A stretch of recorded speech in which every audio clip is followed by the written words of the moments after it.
যদি আমি আপনি তওবা করি, আমার আপনার যে গুনাহগুলো আছে ওই তওবার দ্বারা আল্লাহ গুনাহ তো মাফ করবেন।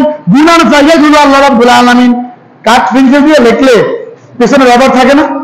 কথা কয় না কা? তো ভুল হয়ে গেলে কি করেন?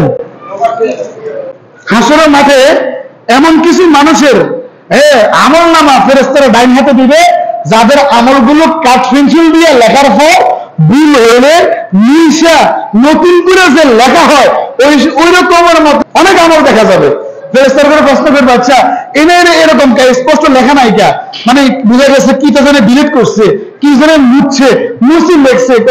ওই আল্লাহর বান্দা শুনো, তুমি দুনিয়া থেকে গুনাহ করছিলা, গুনাহ করার পর আল্লাহর কাছে তওবা করছো, আল্লাহ খুশি হইয়া গুনাহ তো মাফ করছেন, যে পরিমাণ গুনাহ ছিল ওই জায়গার মধ্যে লেখা, ওইটারে মুছি ওই পরিমাণ নেক আল্লাহ দিয়ে দিয়েছেন। হুজুর এত কথা যে কইতেছেন কোন জোরে?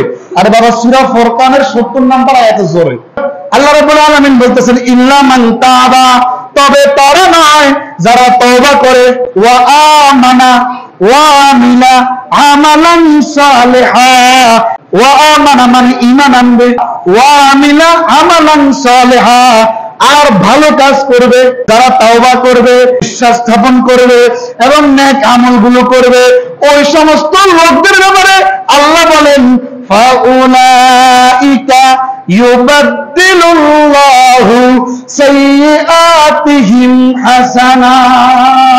আল্লাহ বলেন, আল্লাহ ওই সমস্ত তওবাকারীদের পাপগুলো, গুনাহগুলো, খারাপ কাজগুলোকে নেক দিয়া, পুণ্য দিয়া পরিবর্তন করে নেবেন। বাংলা বুঝেন? আপনাদের কোন ব্যক্তি কিংবা আমরা কারে করে কোন বিপদে পড়ি? আমরা গুনাহ করে ফেলেছি, নাফরমানি করে ফেলেছি, চিন্তা করলাম এই জুমা যদি আমার জন্য শেষ জুমা হয়ে যায়, আগামী জুমা যদি আমি হায়াত না পাই, আমার এটাই লাস্ট, আমি যদি এখন তওবা করি, এখন এই মুহূর্তে তওবা করি, মনে মনে, কারো শোনান লাগবে না, মনে মনে যদি আমি তওবা করি আর আমার তওবা আল্লাহ কবুল করে ফেলে, তওবা যে তওবাতুন নাসুহা হয়, আন্তরিক ভাবে তওবা হয়, খালিস দিলে তওবা হয়, বিশুদ্ধ অন্তরে তওবা হয়, আমার যতগুলো গুনাহ আছে গুনাহগুলোকে আল্লাহ মুইসা বলতেছে কি, ইউবাদদিলুল্লাহু, বদল কি করবেন? বদল করবেন। বদল মানে কি? পরিবর্তন। যারা তাওবা করবে, ঈমান আনবে, বিশ্বাস স্থাপন করবে আল্লাহর প্রত্যেকটা হুকুমের উপর নবীর তরিকার মতে, এবং যারা ভালো কাজগুলো করবে, আল্লাহ বলে ফাউলাইকা ইউবাদদিলুল্লাহু সাইয়্যাতিহিম হাসানা, আল্লাহ এদের পাপগুলোকে, এটা কি বহু বছর না এক বছর? পাপ, একটি পাপ মানে একটা গুনাহ, আর পাপগুলো এগুলো বহু বছর, যেটা আরবিতে জমা বলে, জমা।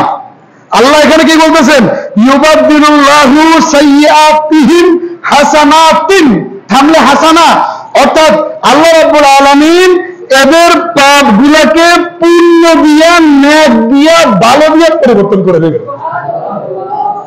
ওয়া কানাল্লাহু গফুরুর রহিমা, আল্লাহ বড়ই ক্ষমাশীল ও বড়ই দয়ালু।